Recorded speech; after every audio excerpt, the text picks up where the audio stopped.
Ratio के इस प्रकार के क्वेश्चन एग्जाम में काफ़ी हद तक पूछे जाते हैं। देखो यही क्वेश्चन एसएससी में, आरआरबी और यूपी पुलिस में पूछा गया। अब इस प्रकार के क्वेश्चन को किस प्रकार डील करेंगे, देखो क्वेश्चन लिखा है, यदि ए बी का 500% है और बी सी का 2/3 है तो A ratio B ratio C का वैल्यू निकालना है। देखो यहाँ पर क्या बोला गया है कि 500% है। इसका मतलब हम ये कह सकते हैं कि 500/100 किया आपने तो यहाँ पर क्या आ गया, वैल्यू 5 आ गया। मतलब हम ये कह सकते हैं कि जो ए है ये बी का 5 गुना है, क्योंकि अपने आप में वैल्यू 100% होती है। ठीक है, 100% वैल्यू होती है और बोला है कि 500% मतलब कि इस वैल्यू का 5 गुना, जो कि 500% होता है, जो हमने यहाँ पर निकाल दिया। ठीक है, अब हम इसको समझते हैं। बोला ये गया है कि ये जो ए वैल्यू है ये बी का 500% है, मतलब कि ए की जो वैल्यू है वो बी पर डिपेंड है। ठीक है, तो आप पहले ए रेशियो बी कर लो यहाँ पर।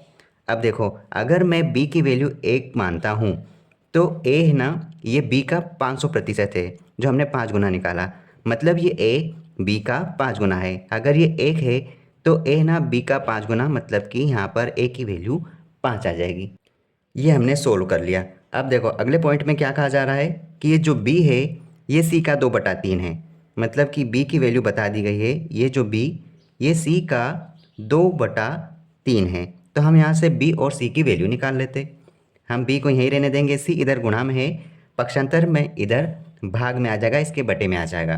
तो यहाँ पर क्या बचेगा, 2/3। मतलब ये कहा जा सकता है कि b की वैल्यू 2 और c की वैल्यू 3 है। तो हमको यहाँ पर देखो ए और बी की वैल्यू यहाँ पर पता चल गई रेशियो में, और यहाँ पर बी और सी की वैल्यू पता चल गई, जो कि ये भी रेशियो में है। अब हम इसको सोल्व करते हैं। देखो हम यहाँ लिखेंगे A ratio B ratio C. यहाँ पर ए बी की वैल्यू और यहाँ पर बी सी की वैल्यू दे रखी। अब देखो यहाँ पर ए बी की वैल्यू लिखते हैं 5:1। उसके बाद बी और सी की वैल्यू यहाँ पर दी गई है, हम यहाँ लिखते हैं जो हमने निकाली। अब यहाँ पर बी की वैल्यू क्या है, 2:3। अब यहाँ पर ध्यान से समझना कि यहाँ पर सी की स्पेस खाली है और यहाँ पर ए की स्पेस खाली है। तो इसके पास जो भी अंक होता है, जैसे यहाँ पर 1 है तो 1 को ही ट्रांसफ़र कर दिया जाता है, यहाँ पर लिखा जाता है, तो 1 हो गया। और यहाँ पर क्या होगा, ये 2 आगे चले जाएगा, यहाँ पर ये 2 आ जाएगा। अब आपको इनका मल्टीप्लाई करना है। 5 दूना 10 रेशियो 2 एकम 2 रेशियो 3 एकम 3। मतलब आप कह सकते हैं कि ए बी सी की जो वैल्यू आएगी रेशियो में 10:2:3 होगा। मतलब कौन सा ऑप्शन है, 10:2:3। ऑप्शन सी हमारा राइट आंसर है। देखो हमने क्या किया, पहले इस स्टेटमेंट को सोल्व किया, उसके बाद जो स्टेटमेंट कहा गया था उसके अकॉर्डिंग हमने बी और सी की वैल्यू निकाली। हमको यहाँ पर ए बी की वैल्यू मिल गई और बी सी की वैल्यू मिल गई।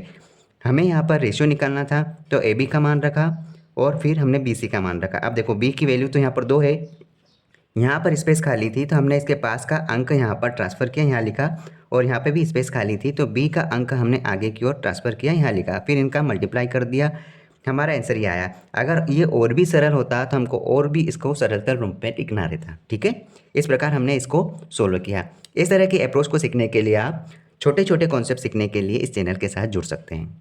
All the best.